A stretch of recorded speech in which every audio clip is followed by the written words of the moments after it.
I've got an apology from Millen, but we've got a substitute, Janet Patrick.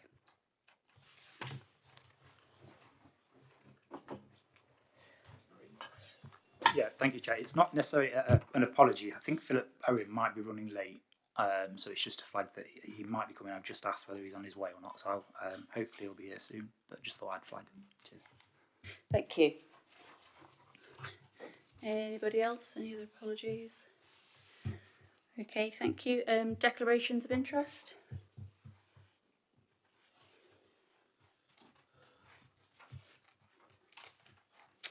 Okay, thank you. If we could move on to the minutes, bearing in mind that I wasn't here for the minutes, so if we could have a nomination for the minutes and a seconder. Chair, I'll move them as a true record.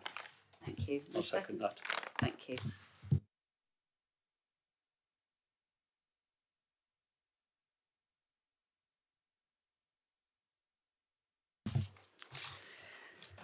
Okay, so if we move on to the first item, which is the Disabled Facilities Grant for Staffing on page 11.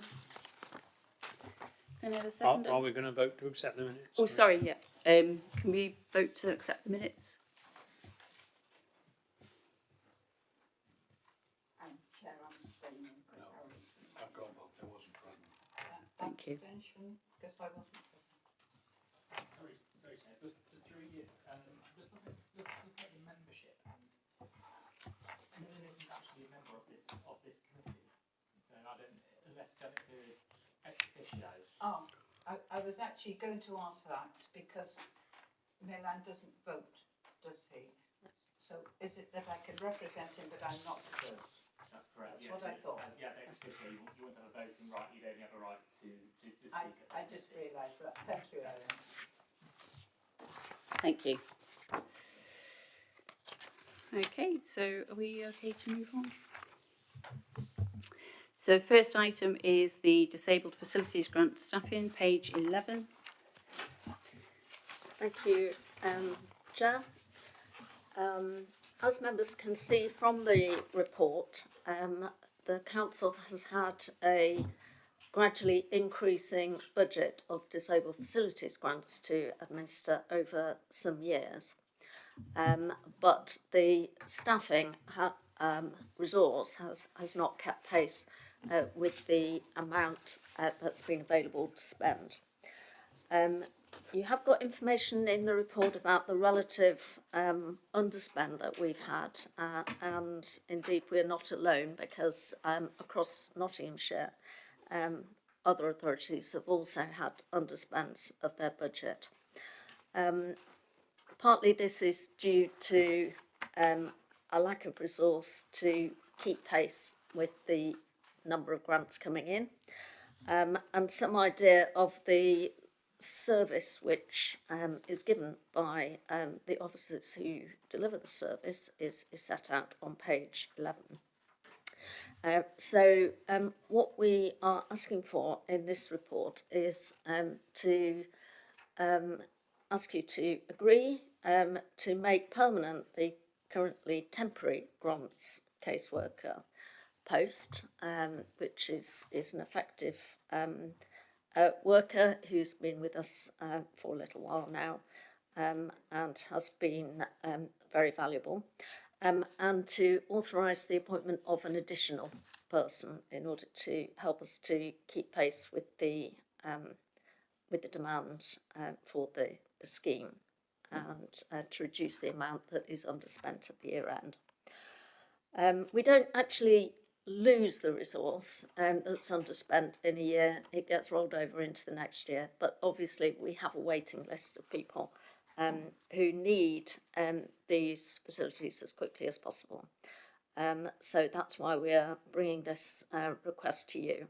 The funding for the positions comes from the capital itself. So this council won't have to commit any of its own additional revenue funding, but those costs will be coming from that capital grant. So that, in essence, is the request, Chair. Thank you. So the committee is asked to resolve that the permanent appointment of the temporary grants caseworker of a 0.6 whole-time equivalent be approved, and the appointment of a second grants officer be approved. Can I have a seconder? I'll second that, Chair. Thank you. Any comments or questions? Yeah, thank you, Chair. Just before we move on, just like to say welcome you back to your committee. It's good to have you back. Just two questions. Halfway down the page where it says the number of applicants currently 79 who are waiting for their grants. Do you have an understanding of how long they've been waiting? I appreciate it's personnel, it's money, but it'd just be interesting to know if we have that. Have some kind of figure. And then just down the end of the page where it says the annual allocation, where it says the existing employee cost going from 53 to 90,000. Can you just give them some information how much of that is actually salary versus admin costs or HR costs, or I might have got that wrong, but if you can just clarify, that'd be great. Thank you.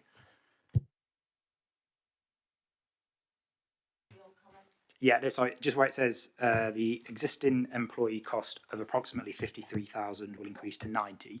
If you can just explain how much of that is salary and how much of that is also just the maybe any additional HR function that might have to take place. So that does include the on costs that are involved. In terms of the waiting times, I think Sue Hickey is probably in a better position to give definite answers. And yeah, the longest is about 9 months. Obviously, it's been exacerbated because of the lockdown as well. So we did have some issues with getting occupational therapist assessments out there and issues with building works. But it's the longest is 9 months, and some are sort of three months. So it's quite a while if you're waiting for those sorts of adaptations. Thank you, and thank you for the welcome back as well. It's nice to be back, albeit a little bit disorientated, I have to say, but getting there. Councillor Watts. Yeah, thank you very much. I'd just like to welcome this. I think this is a good news story. We often read here about staff leaving, and we've got some of that later on, but this is adding more to the staff so that we can provide a better service. And I'm absolutely delighted to welcome this. Thank you. Thank you. Councillor Han.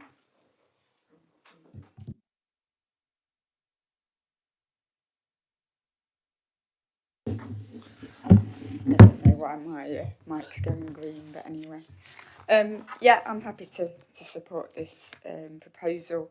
As an occupational therapist, I'm well aware of the needs of people in our community, vulnerable people in our community who will be waiting for various levels of adaptation to the homes that they live in.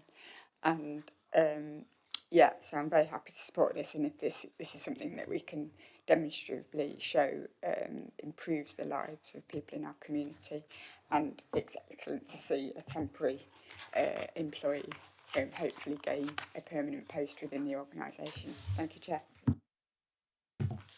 Thank you. Any other comments or questions? Can we? Oh, yeah, Councillor. Can I ask whether does anybody know whether we're struggling? There's tremendous pressure on building contractors at the minute, and they're also driving up prices quite considerably as well. Are we suffering from this, and should we be looking at maybe bringing some ability to provide services in-house from our own sort of works department?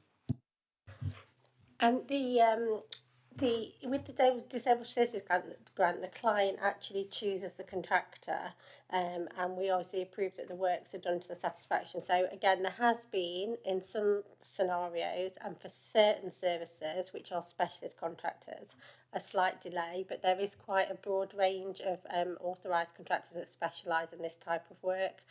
So we've not seen undue delays. Obviously there were times when they weren't working so much. I think and that's a factor that we take into consideration during the tender process, is to look at the length of time that the work before they can start working. So we try not to have any undue delay from that as well. And I think in-house, obviously we have got workers, but they are fully engaged in dealing with the work with our own council properties. So, obviously that's why we looked to sort of a wider cohort of contractors to do the work. Chair, just to touch on what David said, I think it's a good news item. It's a good news item as well because we're actually making staff permanent and that we're providing what's a really important service. and disabled facilities grants, I know from the work I do that they can be very complex in the nature. So by actually making sure that we're capitalising with the staff and continuing to provide this service, and probably be enhanced as well, I think it's good news all round, Chair. Thank you. Okay. Councillor? Yeah, I think as we go forward with the neurodiversity programme as well, we're going to be needing to look at utilising, making sure the facilities are there, and along with the equipment that, as we can point out later on. So, yeah, definitely we need it. Yeah. Thank you. And I think it's my understanding as well that the needs of the service users are getting more complex and the equipment needs are therefore, the jobs are getting quite sort of, they're growing in size and complexity as well. So again, it's a welcome addition. Any other comments or questions? Can we move to the vote? All those in favour?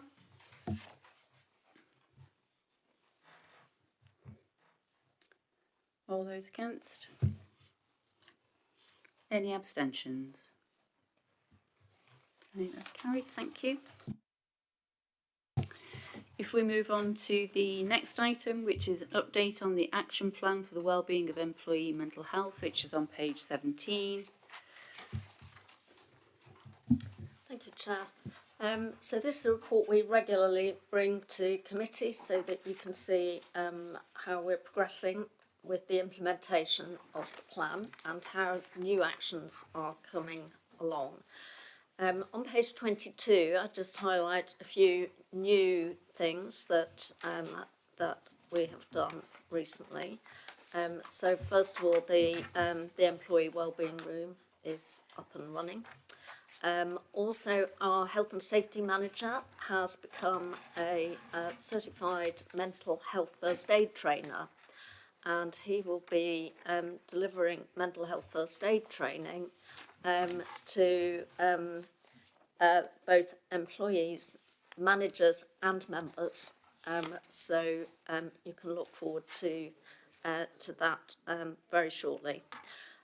Also, we are going to have another look at our stress management policy to see if the policy is keeping pace with what we are experiencing in terms of stress-related absence, stress experienced by employees in different ways following the pandemic. And we'll be bringing that to this committee after it's been through the LJCC process. Also, we are looking to arrange some mindfulness training for members of staff, which many people find helpful and protective in terms of mental health. So those are some of the newer things that have happened. Some of the other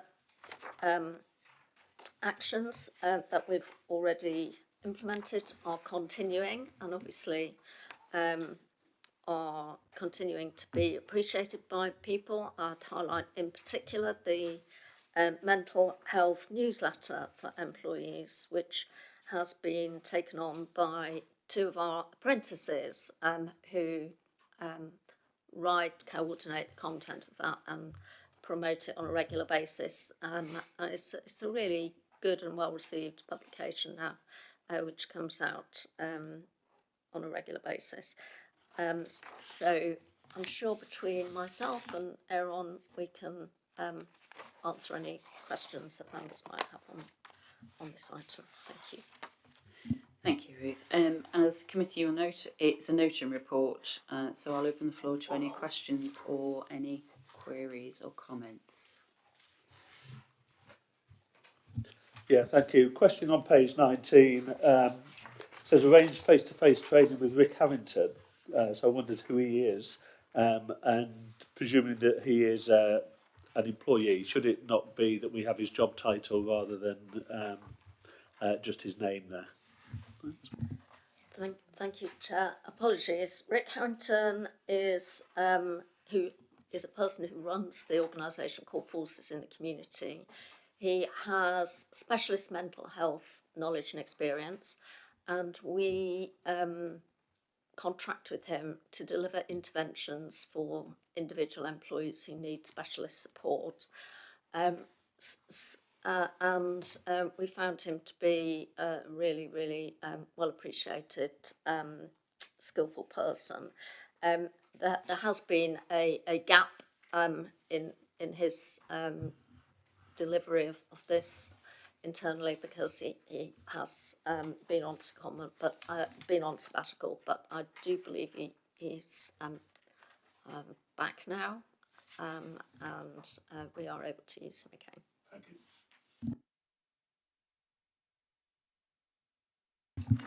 I don't know what's going on with my mic tonight. I should stop pressing the buttons. I welcome the review of the stress management policy at NUH in the NHS. There's been a lot of work going on around staff burnout and the differences between stress and burnout, and I think that's an important distinction to make. And I wouldn't be surprised if a number of our council employees will have experienced burnout at some point during the course of the pandemic, maybe before as well. So I think that ought to be included in the stress management review. Thank you. Thank you, Chair. Yeah, just a few questions starting on page 20. Ensure all managers have refresher training on mental health. So the timescale is October, so next month. It's in red. Do we have a percentage of how many managers have currently had that training? That's the first question. Do you want to just carry on and then, or do you want to take them line by line? Yeah. Yeah. Yep. Through you, Chair. So currently we've got 109 managers, line managers who've had the training. Their certificates are all valid until the end of the year. Some go into early 2022.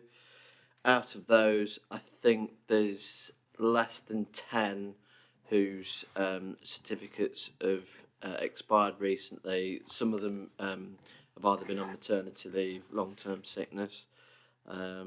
So yeah, there's about 10 out of 109 that need renewing.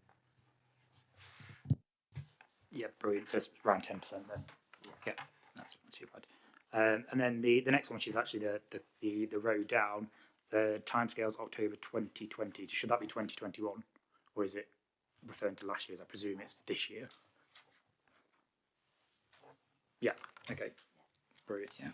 And then the last one, it refers to page 22, the mental health first aid training.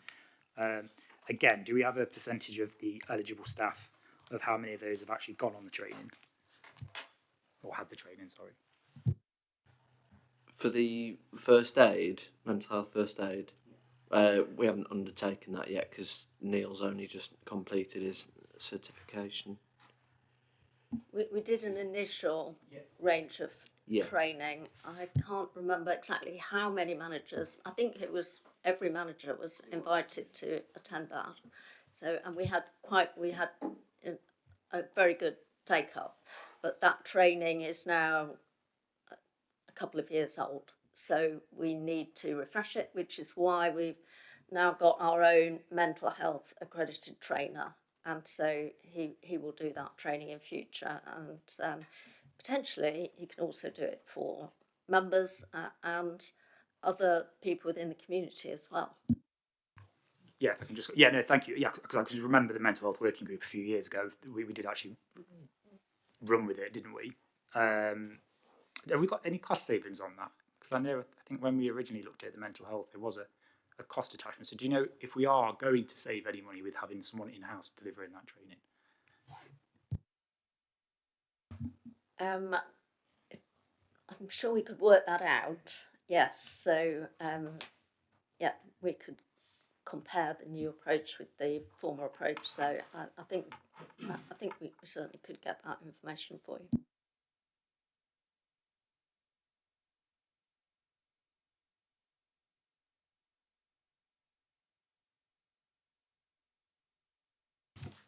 Thank you.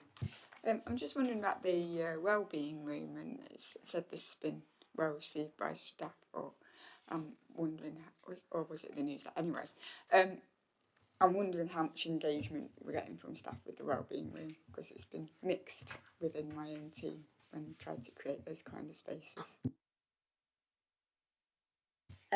Well, I'll ask Aaron to comment in a minute, but I mean, I have to say there's been a fundamental change in the way we work between when we decided to introduce this room and now. So people are working in different ways. So I think this is one of the reasons why we need to constantly review our approach to keep pace with changing patterns. Because now I think the issue is more likely to be helping people with their work-life balance if they're working more from home, and particularly looking after the mental health of people who live on their own and are also working at home. So these are the sorts of things we need to pick up. It wasn't necessarily a wrong thing to do, to have the employee wellbeing room, and Aaron can say a bit about how he thinks it's being used. But it's certainly not how we originally thought it might be used, I think. Through you, Chair. So it's been used a few times by employees. My honest opinion of it would be it's currently functional and practical, but from an aesthetic point of view, it needs a little bit more work. So I've been looking at nicer wallpaper and some pictures, because they're the general comments we've had from some employees. So it's certainly been a good space to be able to have some more personal conversations with employees who've been in distress. You know, there's some nice sofas in there, there's a water machine, there's a fan, that kind of thing. So it's certainly a good practical space at the moment, but because it's in its first iteration, you know, it'll probably take a little bit of time to get it ideal. But I think general feedback has been positive because we didn't have the space before, and hopefully we can improve on that. Any further comments? I just wondered whether we could we have a look at one of the monthly mental health newsletters? Could it be sent out to us around? And I'd just like to comment, I hope it doesn't increase somebody's stress level, having to work out a minor cost difference through what to do in-house as to outside help. I hope it doesn't increase anybody's stress levels having to do yet another little job. I think one of the really interesting things about it is that it is a publication where people are encouraged to share a little bit about their own mental health experiences. And one of the things that we noticed, certainly when we started off this work and were actually talking to counsellors about their mental health, was the real power in people being honest about the struggles that they experience in relation to their own mental health. And this helps to remove the taboo associated with that feeling that you might be perceived as weak if you talk about it. And the fact that people are more ready to share their experiences and their own personal issues, I think it's been a tremendously good thing for staff.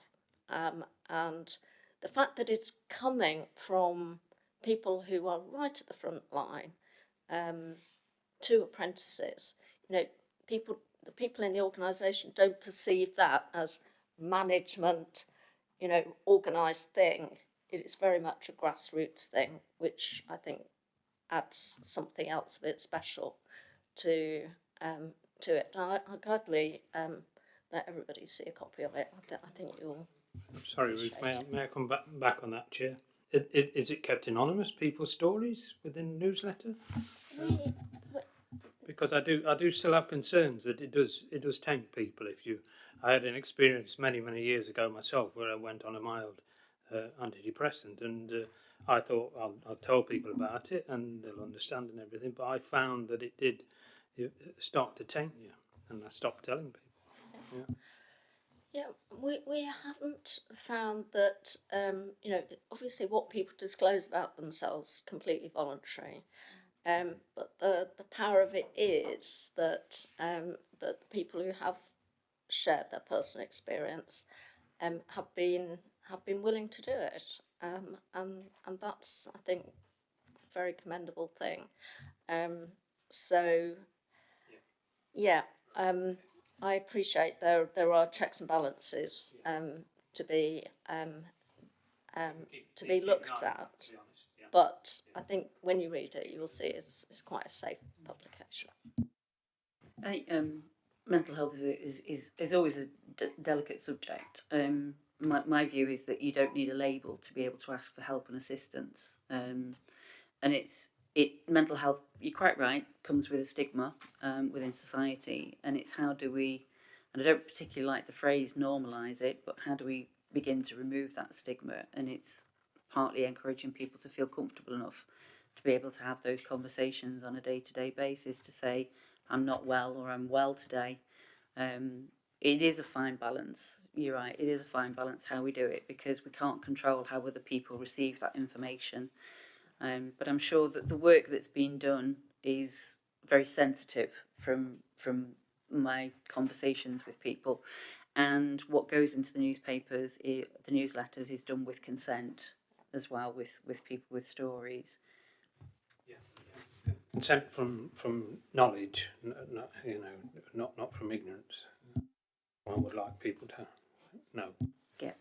Okay. Thank you. Any other further comments, or should we move on to the next one then? It's Organisational Development Strategy on page 23.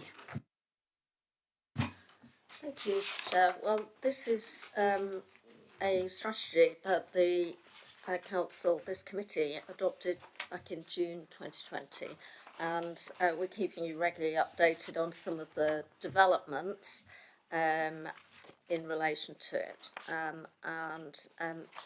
Erin and the HR team have been taking the lead in making sure that it is implemented and that we are addressing all the areas of action that we identified under the various objectives of the strategy.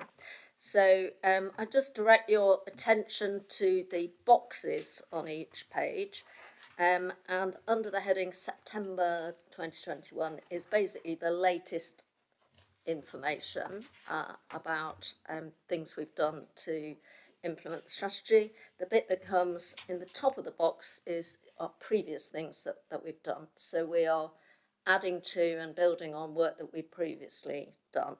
I hope that helps you to follow it. The bullet point is the action area that we said we would address in the strategy. So we very much tried to make sure that this is a living document, that it gets implemented. It's not just words, but some solid action behind it. I'm happy to answer any questions. I'm sure Erin will also help with that if members want to go through it page by page. Thank you. Thank you. As members will note, the committee is asked to note the progress on the organisational development strategy, so I'll open to any questions or comments or observations. I've got Councillor at the back and then Councillor. Yeah, on page 23, the only thing I would like to look at is great, full use of new technology, of course, but what I would say is, same with the neurodiversity as we go through it, we have to make sure it is reliable and user-friendly. I know I rang the operator up today to get through to IT. Just simple thing like, you get the usual introduction. It'll say, if you know the number, please dial it down. Because I didn't put it in the sequence in the time, I got a deadline. And then I tried for the operator and because I missed the O, it didn't go through. I got a deadline again. So we need to make sure that the technology is user friendly as well. I think that needs to be put in. Yeah. Thank you. Yes, thank you, Chair. A couple of points. Firstly, on page 27, down at the bottom box, we've got 3 new apprentices, and I just wondered what an improvement technician was.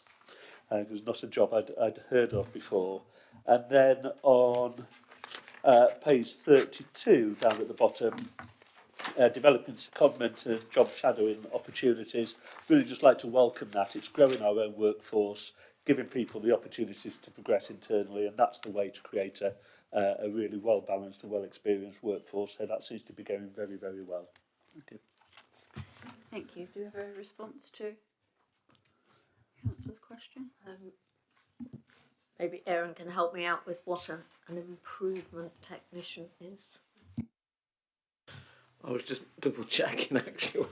I think it's related to administration. I'll double check exactly what it is and let you know, but I think it's an administration role. Any other councillor? I think this document just shows how flexible and diverse we're having to be as a council in responding to the challenges and opportunities that have come as a result of COVID. I don't think, pondering my last 2 and a bit years as a councillor, I don't think we saw any of this coming quite so quickly, and it should be noted the efforts that the employees and the senior management team in the council have gone to make this possible, with all the difficulties and challenges that's come with. No, I would echo that as well. That it's not been it's not been an easy time, and we're not out the woods yet. And to see the level of achievement, and one of my comments when we met and spoke about it was the additions as well on top of the planned work. So really would commend that certainly to the staff and the officers to undertake that work. Any other comments or? Okay, shall we move on to the next item? Is 7, performance management review of business plan, progress support, service of human resources, outturn report 2020 to 21, and that's on page 37. Thank you, Chair. This is the usual performance management report. I think the items to highlight to you, which are areas where we're focusing on at the moment, on page 41, relating to absence. The point at the top of page 42 isn't such a great concern to me, because we are making progress in the right direction, although we're not quite hitting our 8% target. We are progressing. I think the issue that we need to focus on is long-term sickness, and that has affected us worse in the current year than in the previous years. So it's, I'm sure Aaron can give a little bit more detail on some of the issues that we're facing, but some of the issues as highlighted on page 41 at the bottom do relate to members of staff who have got some quite serious life-threatening conditions, and of course we're doing our best to support them and help them with those challenges. Thank you. I'm going to open up for comments or questions. Thank you, Chair. Just on page 40, the second row down, due date September 2021. Am I to take that the next couple of days we're going to go from 89 to 100%, or do we need a new due date?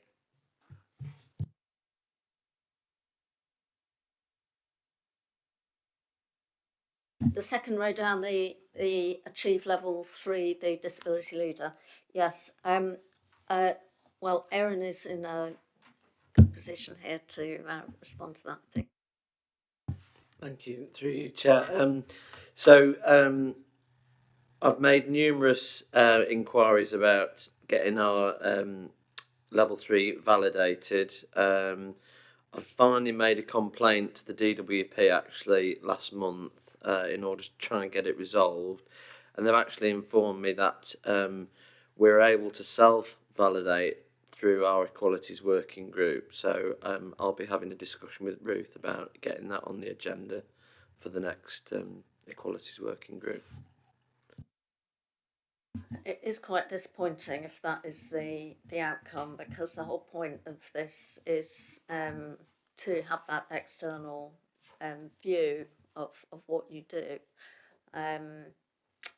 Clearly the system is rather dysfunctional, I have to say, if it's come down to this, which is very disappointing. But, you know, as an authority, we have tried to be a progressive employer for people with disabilities and a good employer for people with disabilities. We do believe we achieve the criteria for being a leader, but it would have been nice to have had some external inspection of that.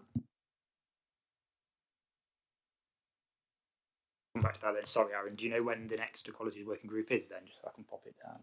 No, I don't want to put you on the spot. But Okay. you can come back, but if we can just get an update just to see when that might be, that'd be brilliant. So.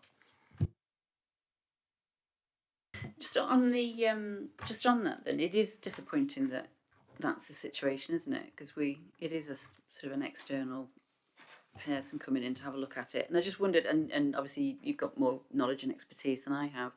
I know there is certainly an award scheme for employers who support employees with dyspraxia, for the Dyspraxia Association. So there are other places maybe we could give consideration to make an application to, so that we still maintain that high level of external view internally, and also welcome the opportunity of others that have got that specialist knowledge to come in and sort of look at what we're doing. So I think if we could ask it to go on the sort of the piece of work, if we can look at other organisations that can afford us that to build on the good work that's been done already, I think that might be an opportunity to take that forward. Thank you.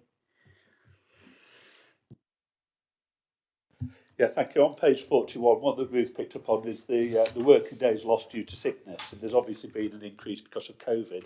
Do we know what the figures are? Are we able to find out what the figures are if we were to exclude COVID-related illnesses? I know Erin could get you those figures. We do separate that out, so we'll circulate that to members. Thank you. I think it's a really good point, because I asked the question about long COVID, because I think that's an issue that we need to be mindful of as an organisation to just sort of keep an eye on. So that would be... Yes, we certainly do have some members of staff. We've got 2 members of staff who have long COVID, and some of their long-term sickness absence is related to that. We have others who have long COVID and are now back at work, but are still suffering the impact of that. No, and I think it is something worth keeping an eye on for the future, because unfortunately at the moment it doesn't come under the Equality Act 2010, which is really not good. But hopefully that will change at some point in the future, which will afford them that opportunity to come under that. Yeah, Chair, just in relation to that, can you, Ruth or Aaron, can you just reiterate what the definition of long-term sickness is? Is it 4 weeks? Right, I got 4 weeks. So I'm just what I'm trying to get at is it'd be very interesting to see how many of those people who are off are actually off because of COVID. Because for 4 weeks being off for COVID, unless like we've heard, long COVID, it just seems as if it doesn't seem quite right that percentage is down quite a lot because of people taking, because you'd expect people to take a couple of weeks off due to COVID.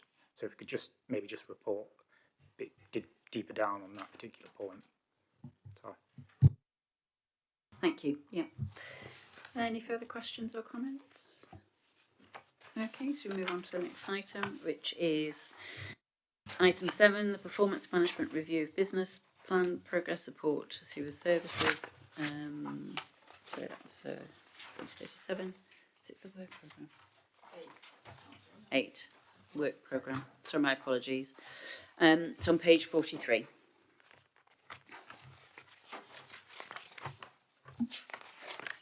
Chair, if members have any, this is the what we plan to bring to you in November. I think we are going to bring to you a new job valuation policy, or a revision of our current policy. We're just having some discussions with the unions about that. So that would be in addition to the November meeting. Thank you. Can I have a seconder? Second that, Chair. Thank you. Any questions or queries? Yeah, thank you, Chair. Yeah, just 2 items. I think Councillor Owen raised it last time in terms of how much we're spending on agency staff. I think he asked for it to be brought to this committee tonight, actually. And I think he also asked for running costs as well, of how much in the last, since 2019, how much we've spent on staffing. So if we can just pop those on for the 30th of November, that'd be great. So. Thank you. Any other comments or questions? Okay, so the committee is asked to consider the work programme and resolve accordingly. Can I have all those in favour?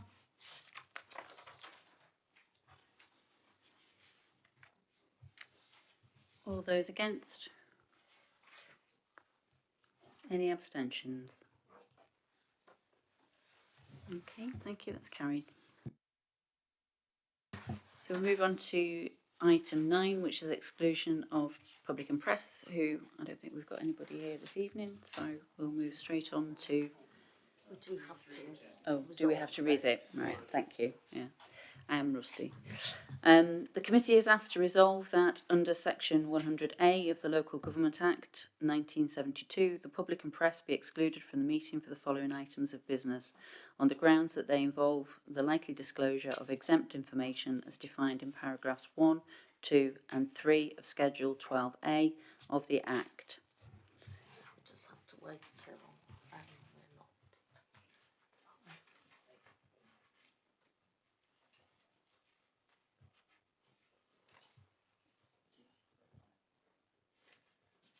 Just so we switch the cameras on.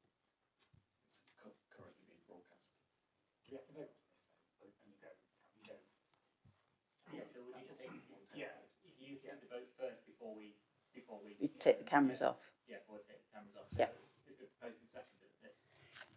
A second?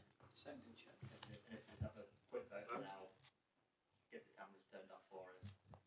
Okay, thank you. All those in favour? Can I Yep. just ask you, we're not voting.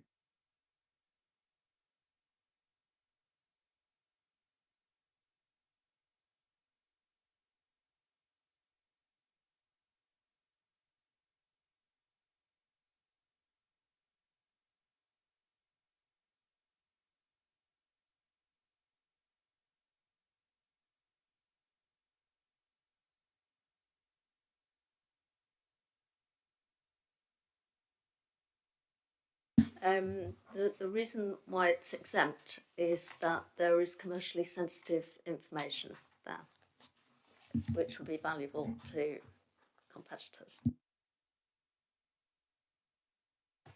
Okay, all those in favour?